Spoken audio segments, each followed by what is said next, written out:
I'm very pleased to be speaking to you today.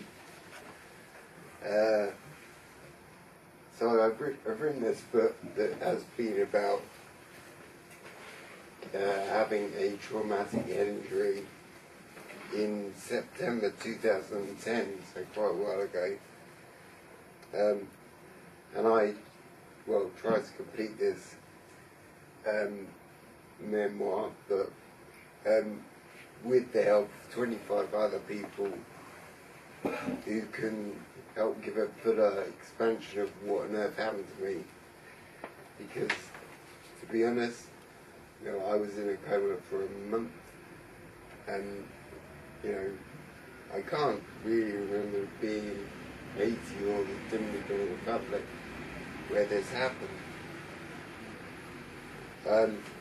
And also of having, even though I had 25 other people, I've got my dad here, Hugh, who can talk very much about the repatriation and giving me the support I needed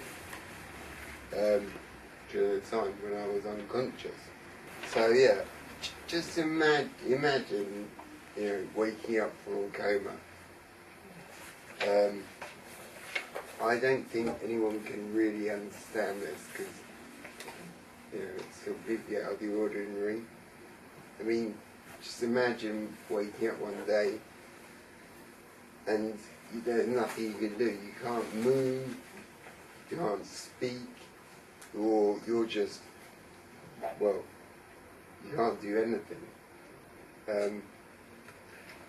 And obviously this is the strangest thing that can ever happen to you. I mean, it's a bit like, almost like dying and then coming back to life, and it's not like that, as in the movies.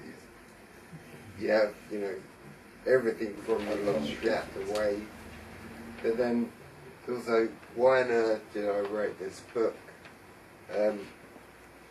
Really, I wrote it because there was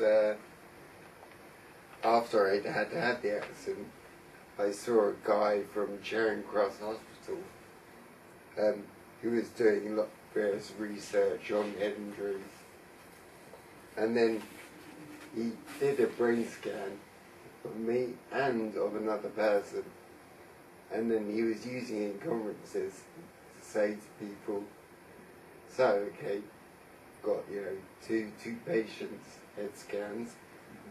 Can you tell me how they're doing currently?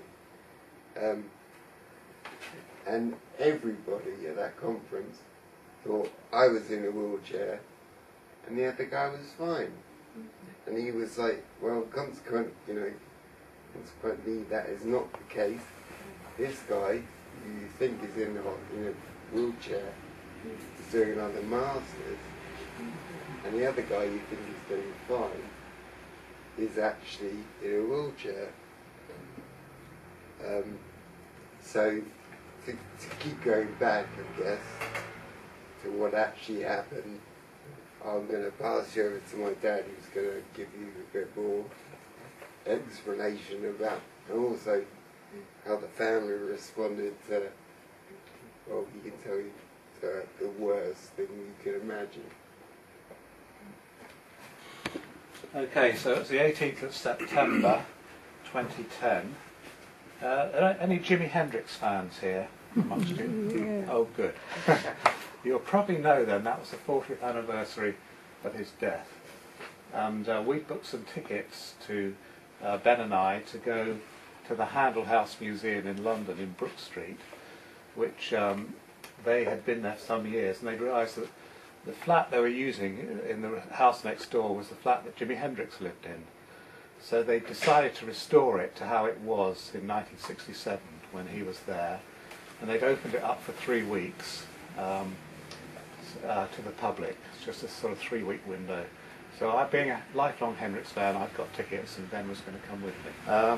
And I was in the front garden about 9:30 in the morning, and our daughter Naomi came home from London. She was living in London at the time, and she was very upset and in tears. And there was no reason for it, though. She couldn't say, and then the day went on as normal, and then, as it says, we went to bed 1 a.m. that night, got a knock on the door, and our younger son Theo was in town with his mates in Brighton, out and about, and I thought, oh, he's left his keys again. So I went downstairs, opened the door, and there was a policeman and a policewoman there. And what followed then was a usual scenario that you see in films and on TV. They said, oh, can we come in, sir? We'd like to talk to you about your son. So we came in, went through to the kitchen. They said, would you like to sit down? Then they said, well, I said, what's he been up to then? What's Theo been up to? And they said, well, you have a son who's travelling, don't you, sir? I said, oh yeah, that's right. And they said, well, there's been an accident, I'm afraid, and he's been hit by a car, and he's in a coma. And then the policewoman said to us, unfortunately, the young lady who was with him has died. So that was about it. They gave us the name of somebody from the Foreign Office and his phone number. He was called Darren. Now, when I used to teach in London, anyone called Darren was trouble in your class, closely followed by Wayne, and then me. But Darren was number one, so I'm pleased to see that Darrens have now been rehabilitated. They're doing something useful with their lives. So anyway, we rang up Darren, and he just gave us the number of this lady, this contact in the Dominican Republic called Lord, who worked for the embassy there, and who spoke English, to her phone number. And I immediately went upstairs, got on the web, looking for flights to the Dominican Republic, Santo Domingo. In the meantime, Jenny, my wife, and Naomi had come downstairs. They got in touch with Theo, who was in town, so he had insisted on accompanying me. By 7 a.m. we were at Heathrow Airport and on a flight. We finally arrived at Santo Domingo about 6:30 at night. There was nobody there to meet us, and they had understood that the flight was delayed and we wouldn't be there until the following morning. So we were standing there in what felt like a very hostile atmosphere. It was very hot, lots of shouting. So, going back to why I was there in the first place, my girlfriend at the time, Jazz, was working in Haiti, and she had she was working there following the earthquake that happened earlier that year, in a relief effort, and then she had a week that she could take off for rest and recuperation, so we planned then to go to Santo Domingo just because it's on the same island of Hispaniola, and it's very easy to get to and stuff. And so we organised to meet, and then I think afterwards I was supposed to go to Rwanda on another placement. And this was just at the end of the week. I mean, I was supposed to leave the next day.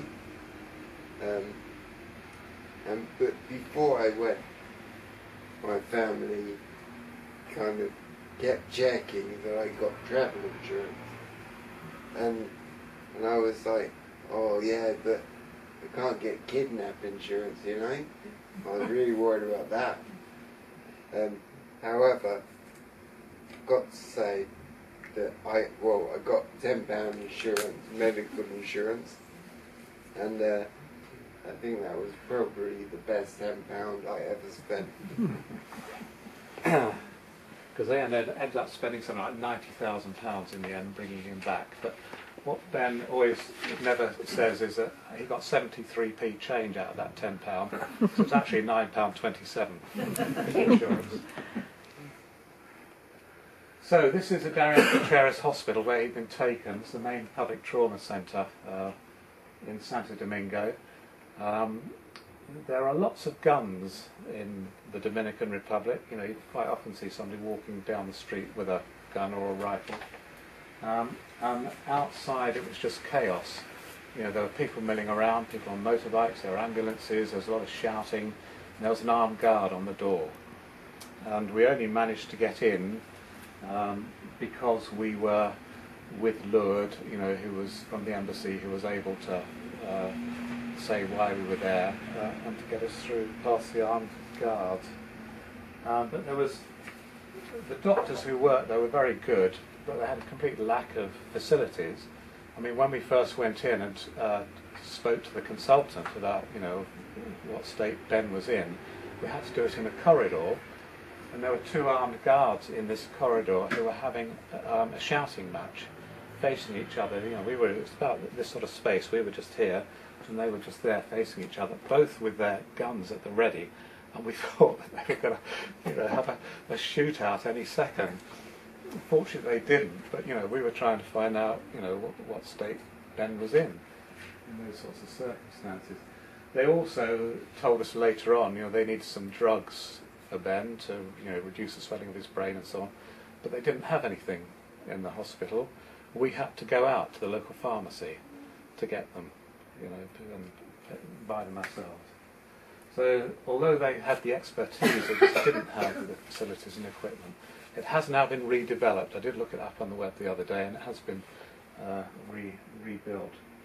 But anyway, when we went in and found Ben, I mean, we went through this, intensive care unit, past all the beds. You know, there were people who had gunshot wounds, people with things sticking out of their heads, and the body was actually wheeled out as we came in. And we got to Ben, and he was lying in this bed in these stained sheets covered in blood and sputum. There was an old empty plastic water bottle trying to prop up his head to stop his head from falling sideways. He was ventilated, but he seemed to be fighting all the time with every breath against it, you know, trying to breathe himself, but the ventilator was not in tune with him. And well, I'll just show you, actually. That was the door of the intensive care unit. This person here is called Claudio. Eventually, after Lourdes had dropped us off, we made contact with Claudio, so every time we visited the hospital, he took us in. He got us past the armed guards, he took us around, he took us to the pharmacy, and we had to go and get these drugs for Ben. Walking at a very slow pace.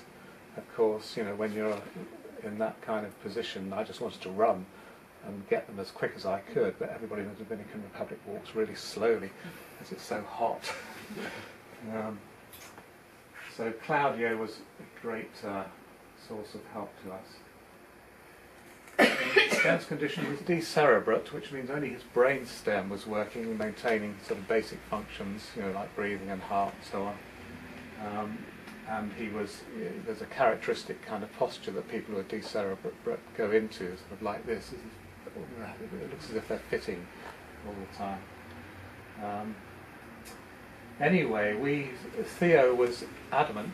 Jenny and Naomi were going to come out on the Monday. We got there on Saturday night, or was it Sunday? Yes, it must have been Saturday night. And he was adamant we must get him out of there into a better facility, because they'd be very shocked if they saw him in that same environment. So we went back to the hotel, and we tried to find, through various people there, another hospital that had an intensive care unit that could cope with traumatic brain injury. And it was very difficult because, of course, as I said earlier, it's Spanish speaking, so you know, we had to always do it through somebody else. We did have some help from somebody my brother-in-law knew who lives out there, who works in shipping, so he has a number of contacts around the world. And also the hotel we were in, which was the one that Ben and Jazz had stayed in, the guy who ran it, Mark Botiel, was the Belgian consul. They didn't have an embassy as such, but he was the Belgian consul, so he also was very helpful. So we did eventually find somewhere to go to. We went back to Dario Contreras. The doctors there didn't want us to move Ben. They said, no, we can, you know, cope with him here, but we didn't really feel confident about that. So we arranged a transfer to the place that we'd identified with a private ambulance company.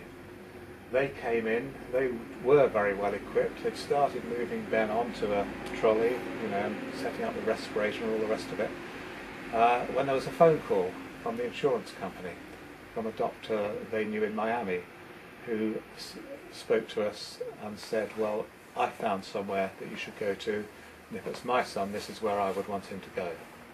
So at the last minute, as Ben had actually been loaded onto the trolley, we changed our destination and went to the Clinica Corazones Unidos, which turned out to be a very good place for them. It was a hair-raising drive. Theo was in the front, I was in the back with Ben, and en route the ambulance managed to knock somebody off their motorbike. Fortunately we saw the guy get up. He didn't look as if he was badly hurt, but it kind of just emphasised for us, Ben will say something about this later on, the traffic conditions in the Dominican Republic and what it's actually like.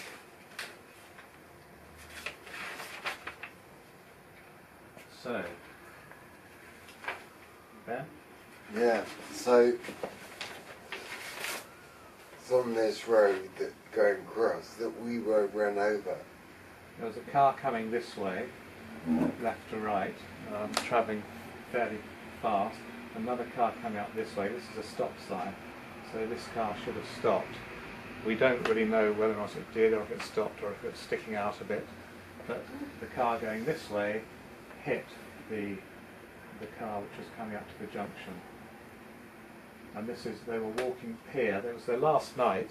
They were walking home about 1:30 in the morning along this road here, and you can see the broken brickwork there where the car mounted the pavement and hit them in this bit.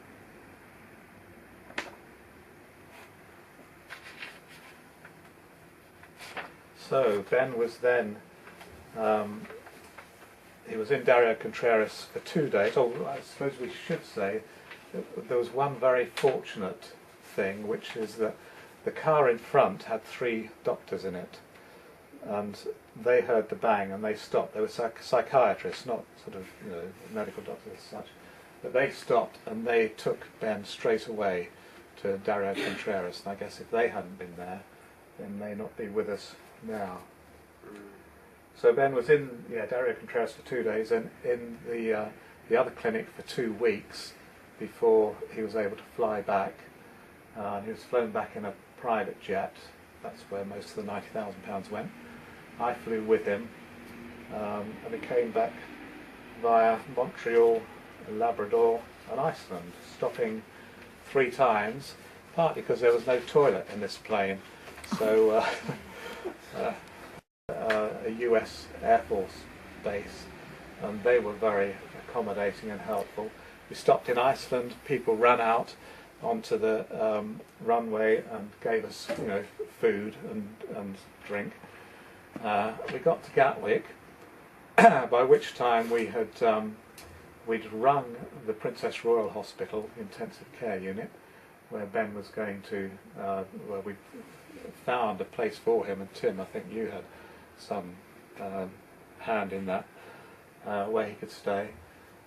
Jenny had also rung them to let them know we'd landed. I rang them from the tarmac at Gatwick. We arrived at the Princess Royal with these 3 medics, 2 nurses dressed like Wonder Woman, they were all Canadian, and a doctor, all in their wonderful uniforms, huge bag of drugs and things. We walked in to reception and they said, "Who are you?" And that, we won't go into the whole, what followed from that, but kind of having come back thinking the NHS was going to be our saviours, it kind of didn't really get that much better.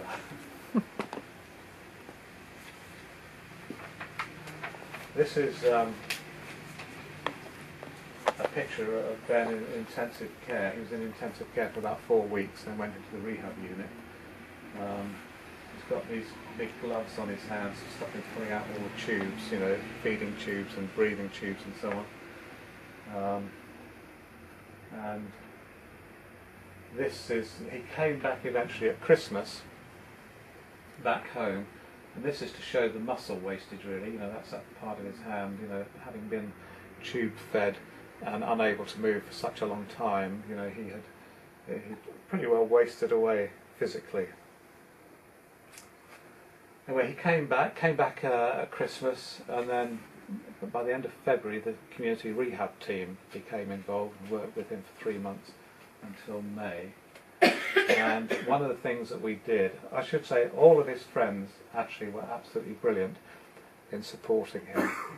He had lots of voice messages from his friends, on tape, because he had to learn to speak again. He couldn't say anything to begin with. And they also, a lot of them put together compilations of music. And the interesting thing was, when Ben was still pretty non-verbal, when we played the music to him in his hospital room, he could actually tell us what the songs were and who the artists were. We didn't know, being old farts, but he knew who they were. But he couldn't really say, he couldn't name colours at that point, but he could identify the tracks. Anyway, we put up this memory wall for him, so you could see whenever his friends came round, they put up a picture and write about what they had done at that time in his life. I'll leave it for you now. Yeah, and then of course I had this rehab team that worked with me for, I don't know, was it 4 or 5 months? And they were extremely risk averse. They didn't want me to do anything really. Well, I wouldn't say quite nothing, but I really wanted to go back to Glastonbury, where I had been so many times before, and they were utterly against that. So basically I thought, alright, well, I'm going to do it. And it was, I took Andrew, who was my carer at the time. He got a free ticket. And we did have one massive argument. He really wanted us to see James Blunt. James Blake. And I got really cross because I thought it was James Blunt. I was like, I hate him. Do not want to see him. But then he took me. It was completely different. I was like, oh. So yeah, from all of these restrictions put on me by the rehab team, I basically actively went to do everything they told me not to do. So I rolled in another Masters. That was started in September. And I've got to say, that was utterly exhausting. I was just totally wiped out and knackered. But that was what I needed to get their mental stimulation going again. So I'm very pleased I did that. The road to recovery it is what my book is about after the horrendous time the horrendous accident I had. This was a lot more about what I did to recover. And you can see from the pictures, I ran a half marathon with my friends when I was doing my Masters, and the one below is before, where I went to the park to ride my dad's bike, which has an incredibly high seat. So I couldn't really touch the ground. So I'd be cycling along in the park, and my care worker, Andrew, would have to run along next to me just in case I stopped, hold me up. But yeah, the road to recovery, it shows the huge challenges and pitfalls with a variety of different voices to make it more authentic.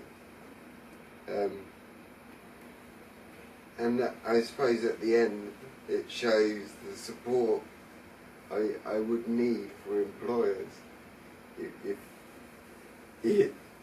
when I get a job, or say if I get a job, but no, it's got to be when.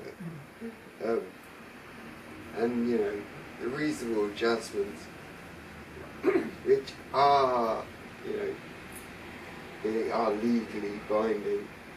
However, you'll be very, well, I guess you probably might not be surprised to know they are just, I mean, they're just not thought about in the work, especially in the work that I do. People don't give a damn. They don't take into account any adjustments. So it's very extremely difficult. And in fact, you know, the thing is, I mean, I am very changed from what's happened to me. And what would be wonderful is if people could look at me now as a person and see the strengths and weaknesses, no strengths I have, and stay away from the weaknesses that I do have as well. Yeah. So, if we go to road safety in the Dominican Republic, as you can see, it has a very poor record and very poor road safety. We did a presentation similar to this at the FIA, who are they're kind of an organisation that is funded by Formula 1, Formula 2, Formula 3 drivers, and it works on road safety. And after doing a similar presentation for them, they did say, yeah, Dominican Republic, I mean, that was the worst country in the world for road safety. However, they said two other African countries just dropped below it now. You know. So, I mean, you know, it is surprising, but how awful they can be for pedestrians.